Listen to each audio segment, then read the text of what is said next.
Bueno, crees, lo primero, crees. Sí, crees que no, Federico, porque vamos a hablar de esa medicina regenerativa celular para todas aquellas personas que tienen, pues esa degeneración de los tejidos, bien porque practican deporte y no bien lo hacen porque bien, se casan o se varias pasan. veces y todo el mundo dice, es la mujer de mi vida, yo tengo 78, ella tiene 29, pero el amor no tiene edad. ¿Qué pasa? Que te pones la banda de correr Claro, medio te pones maratón y luego pasa lo que pasa. ¿Qué me pasa, doctor? O el paso del tiempo. También. No, sí, ahí está el paso del tiempo, pero tú lo niegas. Sí. No hay tiempo para el amor. Como que no. En fin, Clínicas CRE son expertos precisamente en esta medicina, en regenerar esas lesiones que tenemos. Vamos a dar el teléfono donde pueden pedir su cita, 91 445 0004, 91 445 0004. Está en Palma de Mallorca. Sí, en Zaragoza. Está en Zaragoza, sí. En Barcelona. No, en Barcelona no. En Barcelona no está. Es que ahí no tienen remedio. Pero en Zaragoza, en fin, bueno, vamos a ver. Rogelio Alonso, bienvenido. Muchas gracias, una vez más, y además es el que más sabe de Luster. Yo reconozco que aparte de la animadversión profunda, estética, que desde que salió Bernadette Devlin, cuando yo era adolescente apareció una chica gorda en minifalda, que siempre son cosas que no deben coincidir, no es bueno. Pero pesa Adriana Lastra y dice, bueno, pues continúa la tradición, que era la primera que decían joven católica, no sé qué, pero es que, claro, ahí mandaban los pistoleros. De una u otra manera. Y esta era, pues, una animadora, digamos, pero que vendía muy bien la mercancía. Y como era el Swinging London y todas esas cosas, parecía como parte, no sé, de los Rolling Stones. Pero no eran los Rolling Stones. Y luego, pues, siempre he visto estas guerras civiles con dos religiones, pues que siempre sacan lo peor de las religiones, del espíritu humano y tal. Y cuando duran tanto tiempo, pues eso. Hace como 2 o 3 años salieron las historias de abusos sexuales y pedofilia de los líderes del Sinn Féin. Todavía no se han atrevido a sacar de los de la ETA, pero estas sociedades multicerradas a cal y canto suelen producir este tipo de fenómenos. Pero ahí, después del Brexit, que recuerdo que en el debate del Brexit ya se dijo, ojo, que esto reabrirá el conflicto en Irlanda del Norte. Explícanos la primera cuestión, ¿qué ha pasado en las elecciones de este fin de semana y qué efecto tiene el Brexit? ¿En qué cambia la gran cuestión de la frontera de Irlanda? Lo que ha ocurrido en las elecciones es que el Sinn Féin por primera vez en el gobierno autonómico, en la Asamblea Norirlandesa, tiene el mayor número de escaños. Ahora bien, hay que ponerlo en perspectiva. Porque los partidos unionistas han acudido a estas elecciones divididos y, por lo tanto, de haber acudido juntos, es dudoso que el Sinn Féin hubiese sido el primer partido. Esa es la primera cuestión. La segunda cuestión es que, en contra de lo que se aventura en muchos ámbitos, esto no supone un avance a una Irlanda unida. Es decir, una Irlanda unida no es hoy una opción mayoritaria ni en el norte ni en el sur de la isla.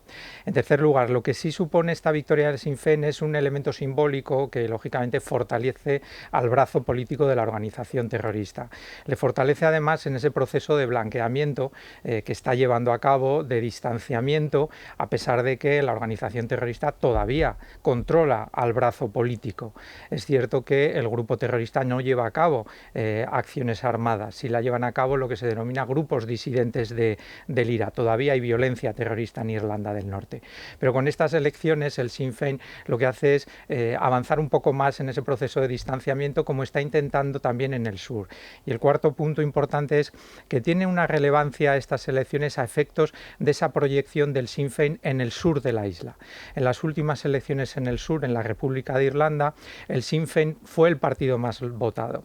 Ahí surgió el temor porque estuvieron a punto de formar gobierno y el resto de los partidos establecieron una coalición asustados para que el Sinn Féin no entrara en el gobierno. Y esto es revelador porque, lo vinculo con el Brexit, la pregunta que formulabas, se ha jugado mucho durante el Brexit. Por ejemplo, el primer ministro de la República de Irlanda se negaba a que hubiera una frontera dura entre el sur y el norte de Irlanda. Es decir, si Reino Unido se va de la Unión Europea, lo lógico es que haya fronteras. Hombre, claro. Es inevitable, es su elección. pero nos encontramos con que la opción natural, que es una frontera física entre el sur y el norte, entre la República de Irlanda e Irlanda del Norte, eso no lo querían los republicanos nacionalistas del IRA y del Sinn Féin. Y el primer ministro de la República de Irlanda se niega también a esa frontera física dura entre el norte y el sur, diciendo que podría generar un regreso a la violencia terrorista. Es decir, ¿por qué? Bueno, porque decía que eso pondría barreras a una isla que no debe tener barreras. O sea, que lo que quiere es la unificación y por lo tanto no queremos poner una frontera seria. Tampoco quiere la unificación, sí, pero lo que tampoco quiere es enfrentarse... O sea, perder votos. Claro, a la ideología nacionalista de siempre, esa que ha mistificado, romantizado la unificación de Irlanda. Y ahí es donde Boris Johnson, de nuevo, comete una grave equivocación, porque lo que hace es ceder ante esas presiones y él no impone esa frontera natural, física, dura entre el norte y el sur, pero lo que hace es una unión, una frontera, unas aduanas en el mar, es decir, de manera que todos los productos que llegan de Gran Bretaña a Irlanda del Norte están sometidos a unos controles impresionantes. Eso ha encarecido muchísimo la vida en Irlanda del Norte. Ha generado una gran cantidad de problemas para empresarios, agricultores, industriales, que cada vez que traen productos de Gran Bretaña, lógicamente, hay un control aduanero. El que no hay entre la frontera entre el norte y el sur lo han colocado en el mar, y eso es a lo que se oponen los unionistas. ¿Y no hay un mercado negro en el que los ingleses astutos, a través de los irlandeses del sur, venden en el norte lo que no les dejan vender? Porque imagino que aquello sea corrupción total. Siempre ha habido problemas de contrabando. Los grupos terroristas han estado muy implicados en ese tipo de actividades y de crimen organizado también. Lo que se anuncia ahora es que quizás Boris Johnson va a hacer otro parcheo. Esto es un acuerdo internacional, por lo tanto, lo que hace Boris Johnson constantemente es intentar tapar el rastro que ha ido dejando con todos los errores que ha cometido del Brexit. Y ahora lo que anuncia es un parcheo nuevo que dice que va a suponer una cierta suspensión de ese protocolo de Irlanda del Norte, pero es que ese es un acuerdo internacional. Es que no lo puedes suspender. Va a permitirlo la Unión Europea, porque la Unión Europea, lógicamente, lo que dice es: ustedes se han ido de la Unión, por lo tanto, nosotros, cada vez que nuestros productos entran a ese territorio, tienen que tener un control. Entonces estamos en esa confusión tan grande y lógicamente afecta a las elecciones. ¿Por qué? Los unionistas se niegan a aceptar ese protocolo porque lo que dicen es que la frontera natural tendría que haber sido en el norte y el sur, claro, pero no se impuso porque los republicanos no la querían. Entonces sería, perdón Rogelio, una manera de alguna manera ceder ante los unionistas para que estos diesen su visto bueno a esa coalición de gobierno, que es lo que se impuso en los pactos del 98, ¿no? Eso es. Se trataría de que los unionistas formaran gobierno. El gobierno autonómico es muy peculiar, administra muy pocas competencias, algunas relevantes como educación, como sanidad, sin duda alguna, son competencias importantes, pero más allá de estas competencias no tiene una gran responsabilidad en la administración del gobierno de la región. De hecho, lleva suspendido ya varios meses y lo que nadie lo nota. Prácticamente, es decir, sí, porque ¿cuántas veces se ha suspendido la autonomía de Irlanda del Norte? Ocasiones. Y entonces lo que hacen es mantener un nivel mínimo de administración. Y lo que hay es el simbolismo de que el primer ministro tiene que ser de una comunidad y el viceprimer ministro, que tienen el mismo poder, tiene que ser de la otra comunidad. Eso es lo que se estableció en los acuerdos de Viernes Santo en el 98 para intentar equilibrar. Lo que hace al mismo tiempo ese acuerdo es reforzar el planteamiento sectario. Claro, porque tienes que ser de una parte o de otra para prosperar. Eso es. Cuando hay un partido, el partido Alianza, que se identifica como otro, porque además tú tienes que inscribirte en la Asamblea como nacionalista, como unionista o como otro. Y este es otro. Este es otro. Que es el que más ha crecido. Eso es. Y eso es también muy importante en estas elecciones, lo que tú indicas, Federico. Y eso es positivo. Es positivo porque lo que hace es romper en alguna medida con esos parámetros tan sectarios que te obligan a identificarte como nacionalista o unionista, cuando precisamente lo que esta sociedad quiere es que se utilicen otros parámetros para definir la participación política. Bueno, os dejo ahora que preguntéis, pero antes Caledonian. Caledonian, Federico, fíjate. Hoy la verdad cerca, es que pasar de Belfast al barrio de Prosperidad en Madrid es tan complicado. Es un ambiente totalmente distinto. Estamos en un sitio extraordinario en la calle Javier Ferrero, donde se están construyendo. Caledonian está haciendo allí una gran manzana con unas casas, con un lobby de 180 metros cuadrados, con una gran pantalla para ver esa final de la Champions, se me ocurre, por ejemplo. Sí, el Máster de Roma, el nuevo Máster 1000 para ver a nuestro casi número 1. Estoy todavía recuperándome. Sí, te estás recuperando. ¿De qué? ¿De qué? ¿Del tenis o del fútbol? De Alcaraz. Alcaraz. Del fútbol no. Del fútbol no me he recuperado de la pancarta asquerosa que pusieron en el Metropolitano. Yo estuve en la inauguración con una bandera española. ¿Cómo se puede tener la bandera española y esa basura envidiosa, sectaria, estúpida, cobarduela? Pues y encima con la prensa rendidos al Frente Atlético. Eso no pasaba desde Jesús Gil. O sea, 4 gatos sectarios, violentos, estúpidos, envidiosos, estropeando al segundo club, que es el segundo club de Madrid.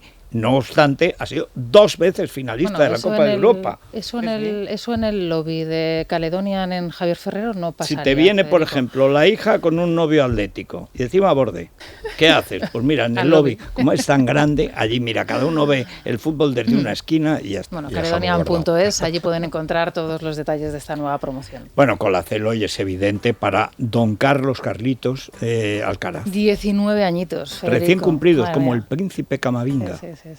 Se olvidó, 19 años. Estaba agobiado ayer. Se olvidó de acordarse de su familia, de sus padres. Sí, pero se acordó del Real Madrid. Sí, se acordó. Cuando le gana a Djokovic, que ese fue el partido tremendo, y el otro no lo quise ver, digo, lo va a machacar, y fue al revés. Ya me pasa como con el Madrid, con tal de no sufrir por si pierde, ya no lo veo cuando gana. Un alemán con ascendentes rusos de casi 2 metros de altura. 2 metros. Número 3 del mundo. Y además estaba tan rendido. También, me dijo, eres el mejor tenista del mundo y vas a ser pronto el número 1. Y acaba de cumplir 19, el de Murcia. Pero, ¿qué puso cuando le gana Djokovic? Un partido en Madrid è molto longo, que es el recuerdo de Juanito en el Bernabéu. Hay que recordar para los más jóvenes, una vez el Madrid perdió con el Inter de Milán, que entonces era todopoderoso. Y Juanito, que era un tío de muy mala leche de Málaga, muy brillante, pero muy malo, le dijo, ojo, dijo, 90 minuti molto longo en el Bernabéu. Y efectivamente el Madrid le metió 3 y eliminó al Inter de Milán. Pues molto longo, dijo don Carlos Alcaraz. ¿Qué tal? Muy buenos días a todos. Hoy quiero haceros una pregunta también a nuestra audiencia. ¿Cuándo nos damos cuenta de que nuestros tejidos están envejeciendo demasiado o necesitan un extra o están apagados? Lo podemos notar en el pelo, en las uñas, en la piel. Y lo importante es que entendamos que lo que ocurre en estas estructuras externas también está ocurriendo en todo el organismo, en los órganos, en los huesos, en las paredes de los vasos sanguíneos. Y para unos y otros, para los tejidos que vemos y los que no vemos, hay una fórmula magistral para recuperar su energía y la solidez. Es Colacel Antiox de Mundo Natural, que nos ayuda a combatir el envejecimiento de la piel, el descolgamiento, la flacidez, con la ayuda de los antioxidantes más potentes, los que se incluyen en Colacel Antiox. Fijaos, nos aporta colágeno hidrolizado puro de alta absorción, antioxidantes como resveratrol, el extracto de granada y sobre todo la vitamina C, que contribuye a la formación de colágeno para que nuestra piel lo note. Es tan potente que con una sola toma diaria equivale a 3 envases de otro producto. Así son en Mundo Natural, así que pregunten a su farmacéutico dietista, llamen al 91-446-0000 o si lo prefieren tecleen www.parafarmaciamundonatural.es. Mundo Natural. Es la mañana de Federico, con Federico Jiménez Los Santos. Vamos a recordar la hipoteca senior. Sí, la hipoteca senior, Federico, para todas aquellas personas mayores de 65 años que tienen una vivienda en propiedad, pero que tienen realmente problemas para llegar a fin de mes. Con un 10% de inflación, desde luego, es un problema y grande. Pues sí. Y a lo mejor tienen una casa extraordinaria y le pueden sacar rendimiento y no perder esa propiedad. Muchas habitaciones o varias, los hijos ya no están, el nieto está en Alemania, el otro se ha ido a Dinamarca, otro ha fichado por el Atalanta. Es un producto habitual en países como, por ejemplo, Estados Unidos, y aquí ahora Aquí ha tardado, pero al final ha llegado. A conocerse. Vamos a dar ese teléfono donde se pueden informar gratis sobre esa hipoteca senior, el 900-800-864. 900-800-864. La última cuestión, igual que nos decían, que el más del 90% son hijos que les hacen la hipoteca a los padres, especialmente a las madres. Pero hoy este fin de semana, lo de Luis del Pino, un detalle más, porque claro, esto es un estudio de campo, lleva poco tiempo en España y este último año es la gran eclosión de la hipoteca inversa, que es para pagar al cuidador. Bueno, claro, puede ser otra opción. Haces un fondo, porque esa persona va a necesitar un cuidador, a lo mejor en su casa, pero eso hay que pagarlo. Efectivamente. Entonces, claro, el día a día que habían pensado para un bien pasar, resulta que ahora ya no te da para un bien pasar. Entonces, con esto te dan una parte, un tercio a lo mejor de lo que vale el piso, y con eso tienes el cuidador asegurado. O sea que fíjate. Muy buena idea. Bueno, a ver, preguntas para Rogelio Alonso. Oye, yo le quería plantear, discúlpame, me acuerdo Isabel, para hacer un paralelismo de cómo ha evolucionado la política vinculada al terrorismo en Irlanda con España. Es decir, si estamos en vísperas, bueno, algunos pensamos que sí, de que se pueda producir un escenario en el que acabe apoyado por el Partido Socialista un tipo como Otegi, como Lehendakari. Y si tú tienes, desde tu análisis, de tu perspectiva, crees que los movimientos últimos que se están produciendo en la Audiencia Nacional para un poco acorralar a los jefes de ETA por sus responsabilidades en los atentados, puede tener recorrido o huele más a un movimiento de humo? Gracias, Fernando. Respecto a la primera pregunta, a pesar de las muchas diferencias que hay entre los dos contextos, porque estamos hablando allí de dos bandos enfrentados con violencia terrorista por distintos bandos, cuando en España ha sido ETA el perpetrador de la violencia y del terrorismo, lo que sí hay, como tú muy bien dices, es un paralelismo muy claro en los modelos de final del terrorismo. Esos modelos del final del terrorismo son muy similares, es decir, tanto el Estado británico como el Estado español son eficaces a la hora de aplicar unas medidas coactivas contra la organización terrorista, que fuerza a la organización terrorista, debido a su debilitamiento, a considerar el cese de la violencia. Pero después de conseguir un logro tan significativo, tenemos una segunda parte, el segundo estadio, que es el de la negociación política, el de las concesiones políticas. Y desgraciadamente ambos estados, tanto el español como el británico, incurren en gran cantidad de concesiones a los brazos políticos de la organización terrorista y, por tanto, a la organización terrorista, para intentar fortalecer esos altos el fuego. Es decir, el miedo al último muerto. Por eso el paralelismo es muy claro. En política antiterrorista hay como tres modelos, fundamentalmente. El modelo de guerra, que se suele aplicar a estados como Israel, por ejemplo, ante conflictos como el de Afganistán. Luego hay otro modelo, que es el de justicia penal y criminal, que es el que nosotros hemos utilizado fundamentalmente durante un periodo, pero que es el de los mandatos de Aznar. Pero hay un tercer modelo, que es el que denominan conciliador, que es el que implica las negociaciones. ¿Cuál es el problema que ha habido en estos dos contextos, en Irlanda del Norte y en España? Que en España solamente se utiliza el modelo de la justicia penal y criminal, es decir, por decirlo en términos coloquiales, caña al mono hasta que hablen inglés durante el periodo de Aznar, es decir, política coactiva con una gran eficacia, medidas represivas, detenciones, acción judicial, ilegalización de partidos, que se cumplen ahora 20 años de la ley de partidos.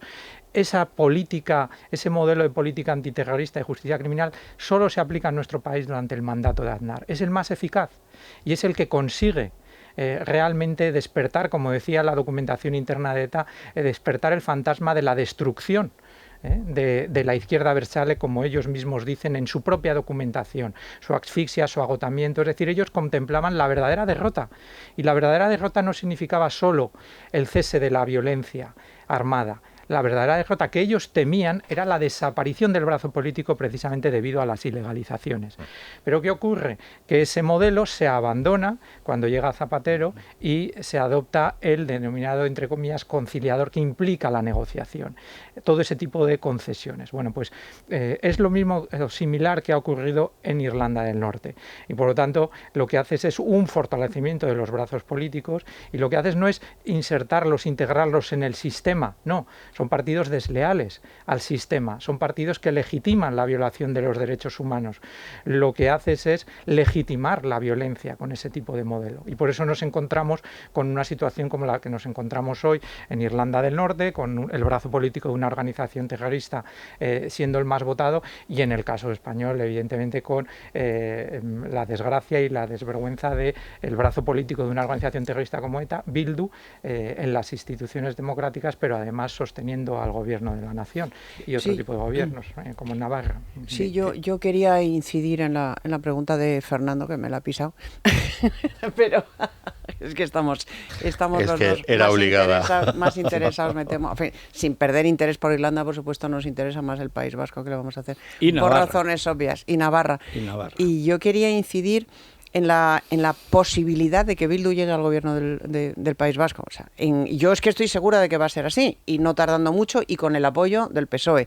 Y que por ahí va la rectificación de la política socialista desde la época de Zapatero, cambiando absolutamente la orientación, tendiendo, no ya puente, sino blanqueando abiertamente a la organización terrorista, con cosas como antes lo recordaba Fernando, darle el pésame a un diputado de Bildu por el suicidio de un etarra en la cárcel, a pesar pero de luego que dice, dicen no, que estos Bildu no son tiene ETA. nada que Oiga, ver entonces, con la ¿por qué ETA? me da usted el pésame porque se haya suicidado un etarra en la cárcel? Dando chivatazos de si tú, faisanes, estas cositas. que eres un gran conocedor de esta situación, ¿crees, como creo yo, que el blanqueamiento de ETA, Bildu, ETA va a conducir irremediablemente a Bildu, al gobierno, a Otegi a ser Lehendakari? Es un escenario posible, sin duda alguna. Luego es verdad que en política las cosas cambian, hay volatilidad, pero desde luego sí que parece parte de la estrategia, sin duda creo que es parte de la estrategia socialista desde hace tiempo y por lo tanto factible. Es decir, cuando Zapatero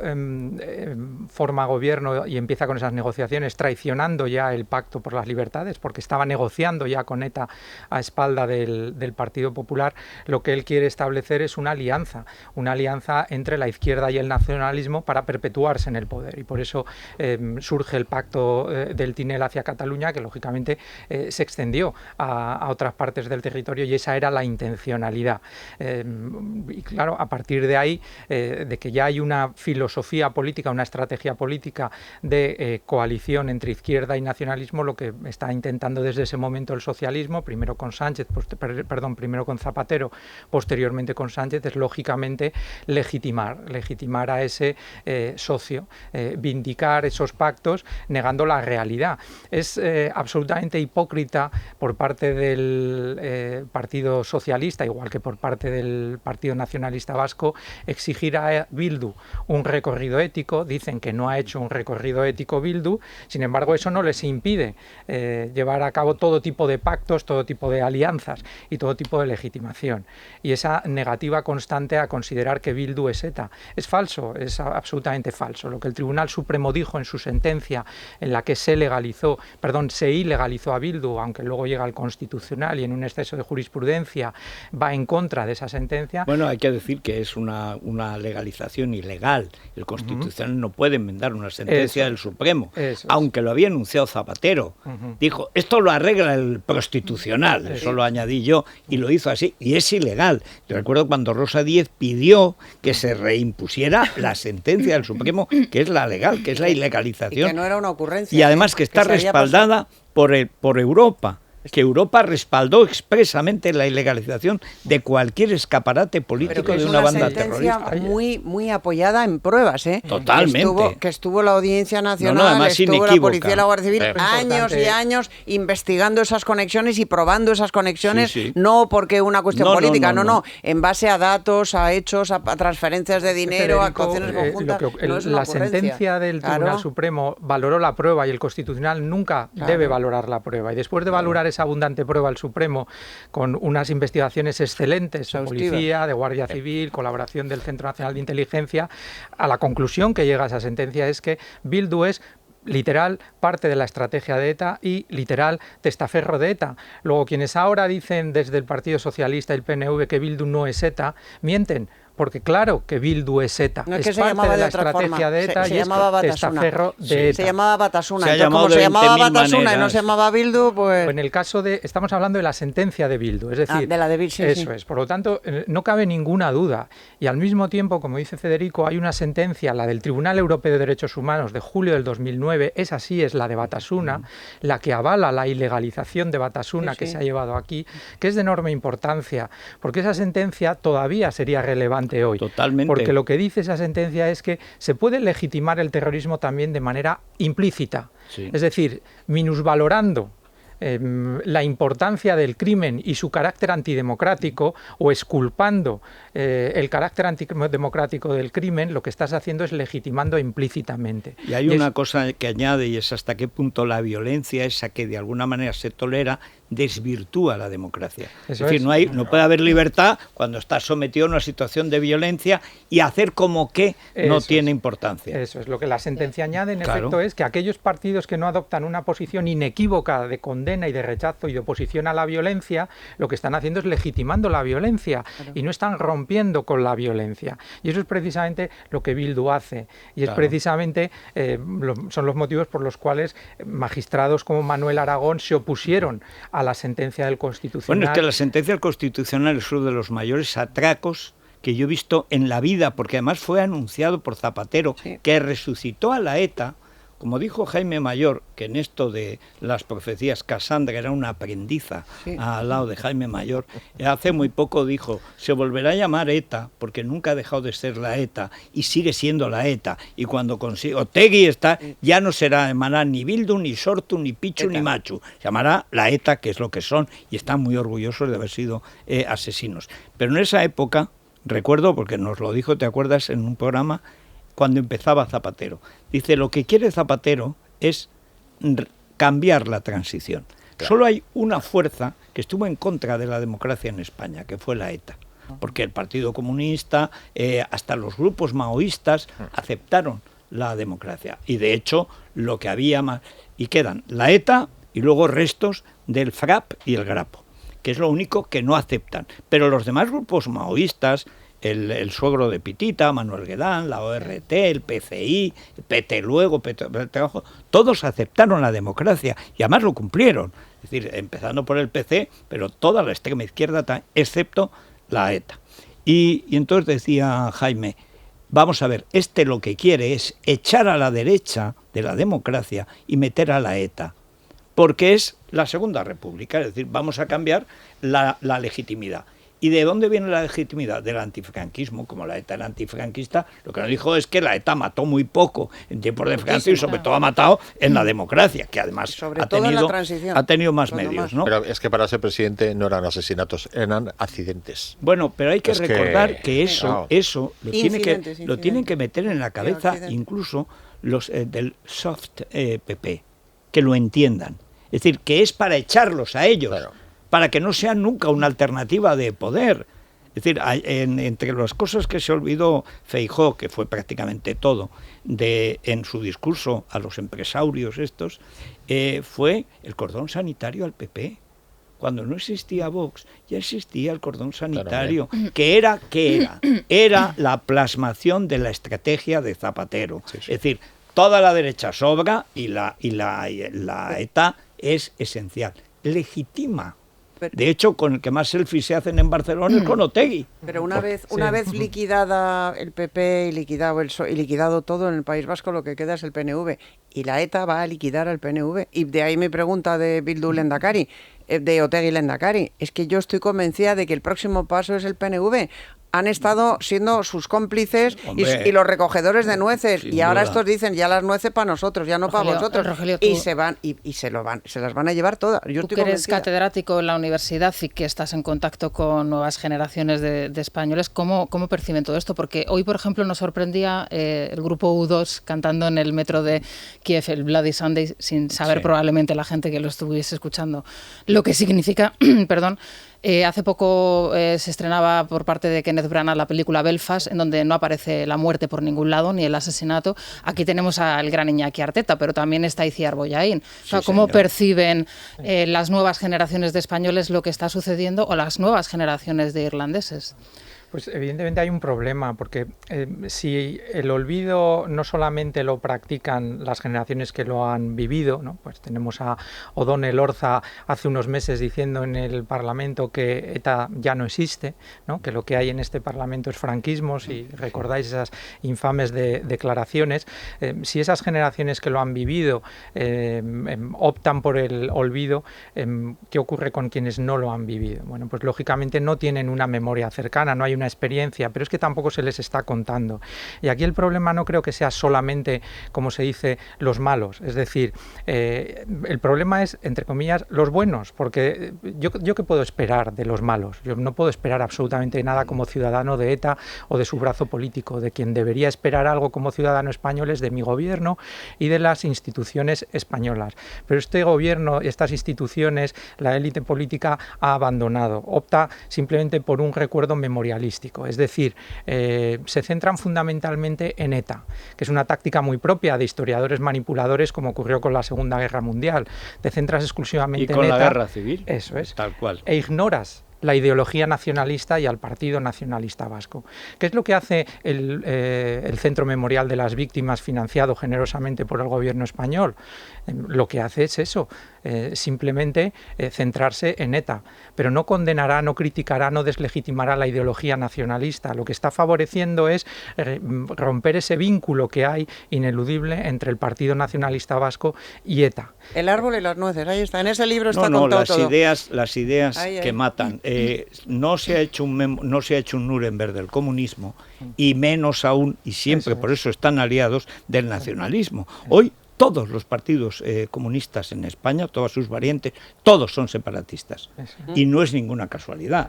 O sea, pero es que ya el PSUV en tiempos de Stalin aparece como un partido nacionalista, porque desde el punto de vista de Lenin había que romper los viejos imperios, decía, y España era un viejo imperio y tal. ¿Cómo? Exacerbando siempre las tensiones nacionalistas mediante el terror. Y efectivamente, si es que eso no ha cambiado. Ahora, estoy recordando, pero solo de paso porque tenemos muchas llamadas de oyentes, en estos momentos en Perú ya hay un gobierno de terroristas de Sendero Luminoso con 70.000 muertos mediante una cosa que fue el Centro por la Paz y la Reconciliación, que consistió en hablar de conflicto en lugar de terrorismo comunista, que es lo que fue. Fujimori los destruyó. El enemigo ahora de Perú resulta que es Fujimori. ¿Por qué? Porque se opone a la conciliación. ¿Pero qué reconciliación? ¿Quién manda? Pedro Castillo, que pertenece al Movadef, que es la Batasuna, el brazo político de Abimael Guzmán, de Sendero Luminoso. ¿Qué está pasando en Colombia? Petro era del M-19, una guerrilla narcocomunista dirigida desde La Habana. El otro día, María Josefa Bueno, párrafo, o sea, una página de blanqueo de Petro, que era un terrorista, que era un criminal. Dice, guerrilla urbana de vocación socialdemócrata. Esto es textual. ¿Cómo que de vocación social? ¿Desde cuándo los socialdemócratas se dedican a matar policías? Y a narcotraficar y a trabajar para Pablo Escobar, y a tomar el atacando Tribunal Supremo, bueno, el Palacio de Justicia para quemar los expedientes de Pablo Escobar. Bueno, este es el M-19, de vocación socialdemócrata. Esto es del País de hace una semana. Es decir, el blanqueo es permanente. Están en Iberoamérica, están los terroristas ya en el poder o a punto de llegar. Y aquí pero también. Bueno, aquí, bueno, imagínate. Son los socios del gobierno. Aquí ya están en la Comisión de Secretos Oficiales. Aquí la Izpurúa es la más popular entre la prensa. Qué asco de foto, de qué asco, verdad. y qué asco de prensa. De compañeros. Bueno, Nuguela. Bueno, hay prensa. Bueno, los que salen sonriendo. A Merche Izpurúa en esa foto dan asco. Están sonriendo al asesinato. Nuguela, ¿no? Nuguela, sí. Pues mira, Merche Izpurúa tiene buen pelo. Bueno, ellos ya saben que las necanes tienen pelo cortado al hacha. Yo no sé si es pelo o es hierba.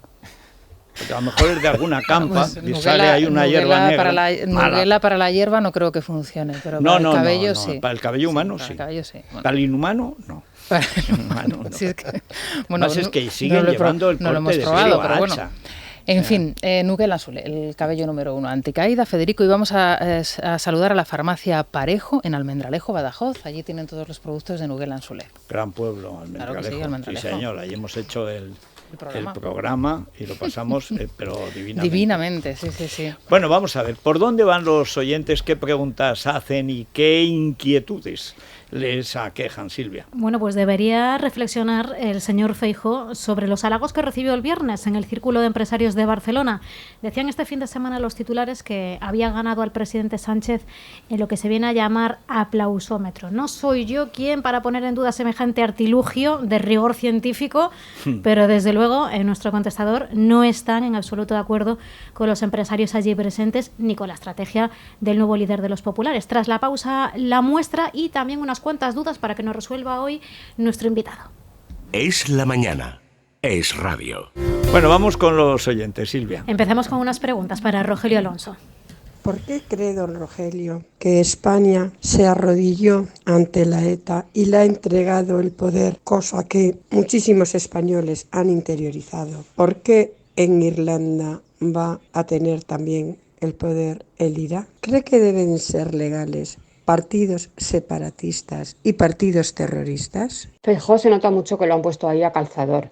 El hombre no está a gusto y por eso se deja hacer. Y no tiene empuje para tomar las riendas del partido y destrozar a la izquierda. ¿Dónde ha trabajado Feijóo? ¿Dónde ha estado Feijóo? Sí, que es muy inteligente, que está en la seguridad social, que está en correo, sí. Pero ¿dónde ha trabajado realmente? Que no sea un cargo a dedo, que no sea un cargo político. Vamos a ver, Feijóo es Rajoy y por sus actos en Galicia los debemos catalogar. Y llamaba para decirles que a mí Feijóo no me ha decepcionado, porque está haciendo exactamente lo que pensaba que iba a hacer, incluso más deprisa de lo pensado. Y yo creo que eso es campaña para Vox, aunque al final no sé qué pasará. Como siempre, el PP nos traiciona y sale alguien a explicarnos que no es lo que parece, que no te engaña, María, que en el fondo te quiere, que se va con otras porque es así, pero en el fondo te quiere. Venga ya, hombre, pero sí, Feijóo lleva haciendo 12 años en Galicia, lo mismo que Puyol en Cataluña, hombre. ¿Qué Cataluña quiere Núñez Feijóo?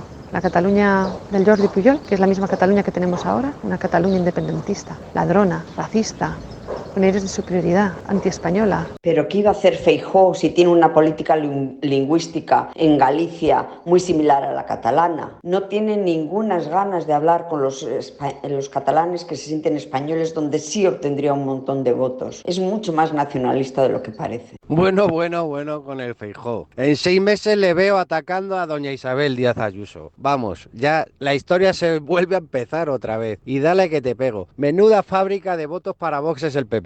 Se confirma otra vez la torpeza del PP, la vuelta al guaísmo, no es al centrismo ni al buenismo, es al guaísmo, ser guays, y se junta con los empresarios catalanes, que por lo visto al PP son los únicos empresarios que le importan. Los empresarios separatistas catalanes que están siempre fastidiando al resto de España. No le importan los empresarios de Murcia, ni los de Madrid, ni los de Castilla-La Mancha y Extremadura, que los necesita mucho.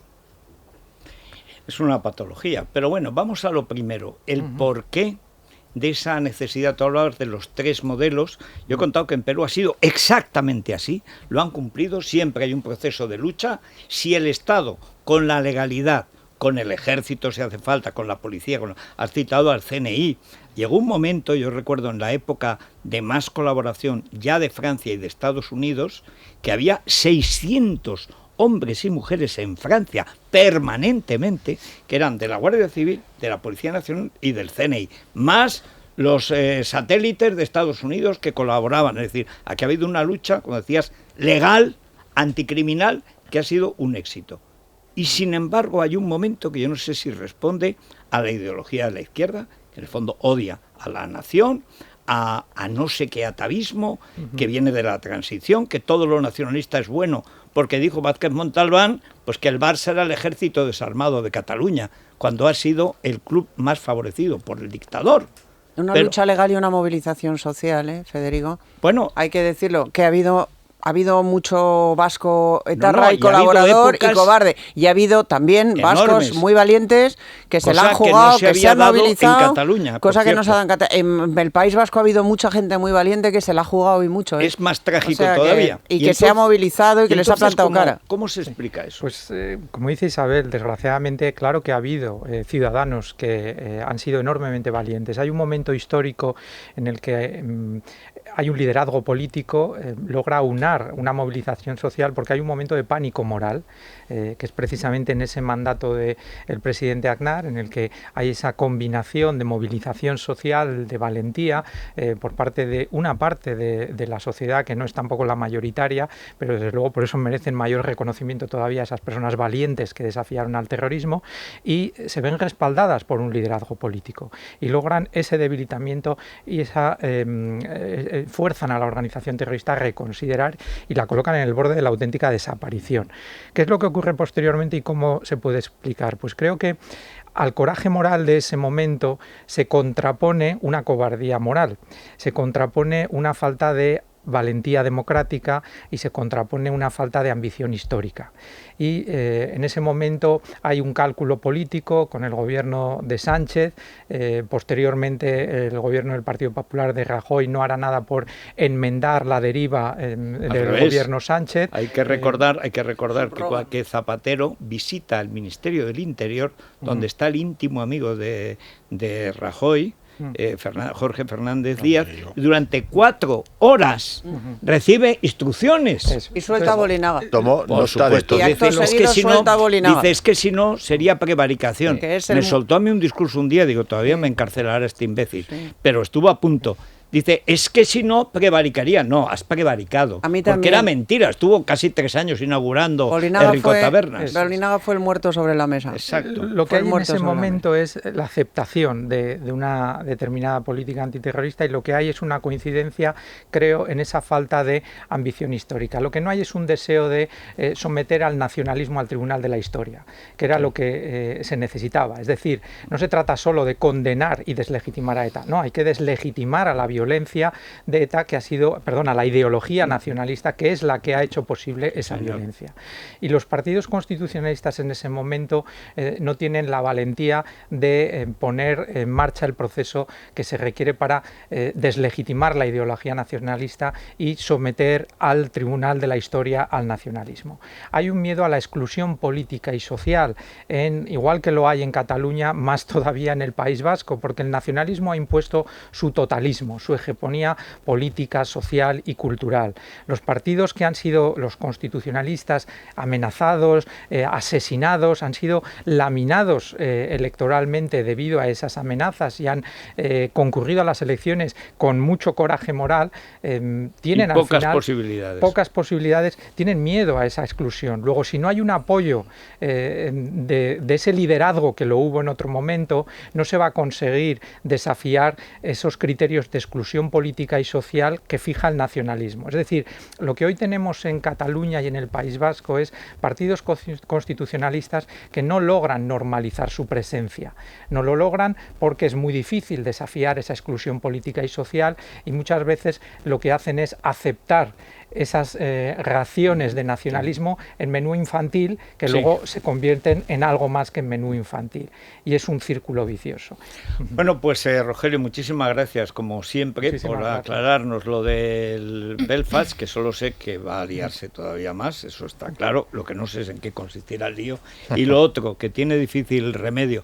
Pero ¿por qué no brindamos con Balduero, con Rogelio, que lo merece? Claro que sí, porque apostamos por la excelencia, y Balduero es un vino excelente, así que vamos a brindar con él. Tenemos el Balduero 6 años como uno de los 70 mejores vinos del mundo, Federico, pero luego tenemos el Balduero 12 años, que es el segundo entre los 7 magníficos del mundo.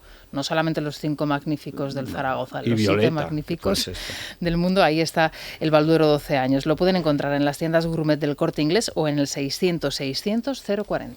Bueno, y el Tranquiler, Sara. Sí, el Tranquiler que ofrece la agencia negociadora del alquiler en Madrid. Los propietarios van a poder dormir tranquilos, nada les va a atormentar, porque no van a tener ni tan siquiera que ocuparse de conocer o de tratar con sus inquilinos a la hora de alquilar su vivienda. Va a ser directamente la agencia quien pague puntualmente a los propietarios las rentas de sus alquileres, incluso aunque no paguen los propios inquilinos. Teléfono de información en 920 20 11, repetimos 920 20 11, a practicar el Tranquiler. Bueno, gracias de nuevo, Rogelio. Bueno, os quedáis convocados porque esto se hincha, esto continúa y se hincha. Aquí estaremos. Bueno, vamos a hacer una pausa breve. Llega Daniel Muñoz con las últimas novedades, que seguro que ha pasado algo sorprendente. Sí. Y luego vamos a la Crónica Rosa, cuyo paralelo con la putrefacción de la vida política española es absoluto. O sea, ya no se sabe dónde termina Adriana Lastra y empieza Paquirrín. Empiezo a pensar que son lo mismo. Es la mañana de Federico, con Federico Jiménez Los Santos.